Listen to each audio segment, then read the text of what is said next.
14 ফেব্রুয়ারিতে তোমার শরীর চাই আমার কান্তা। সম্পর্কের মাত্র 3 মাস হলো, তাতে এই কথা বলছো? কেমন বয়ফ্রেন্ড তুমি? আমি রোমান্টিক বয়ফ্রেন্ড তোমার, বুঝছো? প্লিজ হাসি, বিয়ের পরে যা ইচ্ছে করি, সবেমাত্র আমাদের সম্পর্ক শুরু হলো। জানতাম এই কথাই বলবা। এমন করো না সোনা আমার, আমি তো শুধু তোমারই। তাহলে আমি যা চাইতেছি দিয়ে দাও না। আচ্ছা ভেবে দেখি। ভেবে দেখা থেকে সময় নেই, আমি চাইতেছি তোমার দিতেই হবে। আমার সঙ্গে এসব করার পরে যদি সম্পর্ক না রাখো তখন কি হবে? এই বিশ্বাস আমার প্রতি তোমার। বিশ্বাস না করে ভালোবাসতাম বলো? তাহলে 14 ফেব্রুয়ারিতে চলো না জান, ডেটে যাই, প্লিজ প্লিজ।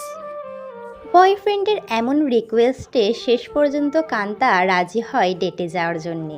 ঠিক আছে আমি রাজি, কিন্তু আমাদের বিয়েটা কবে হবে শুনি যান? সময় হোক, বিয়ে করব। আচ্ছা যান। রেডি থাকিও কিন্তু 14 তারিখে। হুম। এরপরে সেই 14 তারিখে কান্তা তার নিজের শরীরটা বয়ফ্রেন্ড হাসিবের হাতে তুলে দেয়, যা হাসিব পাগলের মতো ভোগ করতে থাকে। উফ জান, তুমি সেই একটা জিনিস। যা দুষ্টু, আমার লজ্জা করে। ওরে আমার লজ্জাপতি গার্লফ্রেন্ড। হুম। এরপর 14 ফেব্রুয়ারি হাসিব ও কান্তা দুজনেই বেশ রোমান্স করে ঘুরে বেড়ায়। এর ঠিক 4 মাস পরে কান্তা হঠাৎ করে একদিন মাথা ঘুরে পড়ে যায়, আর সঙ্গে সঙ্গে তাকে ডাক্তার দেখানো হলে ডাক্তার বলে, আপনাদের মেয়ে গর্ভবতী। কিন্তু ডাক্তার, আমাদের মেয়ে তো এখন পর্যন্ত বিয়েই হয়নি, তাহলে গর্ভবতী কিভাবে হয়? সেটা আপনাদের মেয়েকেই জিজ্ঞেস করুন। এই কথা শুনে কান্তার বাবা কান্তাকে জিজ্ঞেস করে, এসব কি কান্তা? ডাক্তার যা বলতেছে সব কি সত্যি নাকি মিথ্যা? বাবা সত্যি, আমি একটা ছেলেকে ভালোবাসি, আর ওর সঙ্গেই আমি। কথাটি শেষ হতে না হতেই কান্তার গালে ঠাস ঠাস করে থাপ্পড় পড়ে যায়।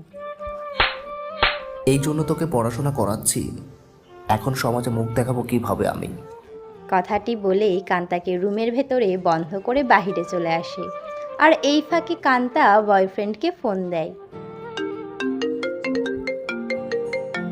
হ্যালো হাসিব, আমি প্রেগনেন্ট, তোমার বাচ্চা আমার পেটে, কিছু একটা করো। কি বলো এইসব? রুম ডেটের পর তুমি ওষুধ খাও নাই? না। ভালো, খুব ভালো। চলো আমরা পালিয়ে যাই। আমার পক্ষে সম্ভব না, এছাড়া আমার পড়াশোনা এখনো শেষ হয়নি। তাহলে আমার কি হবে? আমি জানি না। জানো না মানে? তোমার সন্তান আমার পেটে, এখন বলছো জানো না? আমি তোমাকে পেটে সন্তান নিতে বলছি নাকি? ফোন রাখো, আমাকে ডিস্টার্ব করবে না। প্লিজ এমন করিও না, তুমি এমন করলে আমার মৃত্যু ছাড়া পথ থাকবে না। যা ইচ্ছে হয় করো। এই বলে হাসিব ফোনটি কেটে দিয়ে বন্ধ করে রাখে। এইদিকে কান্তা ফোন দিতে দিতে পাগল হয়ে যায়, কিন্তু হাসিবের ফোনে আর কল ঢুকে না। শেষমেশ কোনো উপায় না পেয়ে কান্তা গলায় ওড়না টাঙিয়ে আত্মহত্যা করে। এই কান্তার মতো পাগলামি কখনোই করবেন না। সমস্যা হয়েছে পরিবারের কাছে সব খুলে বলুন, অবশ্যই সমাধান বের হবে। এই হলো 14 ফেব্রুয়ারিতে ভালোবাসা বিনিময়ে একটি অসুন্দর সুন্দর দৃশ্য।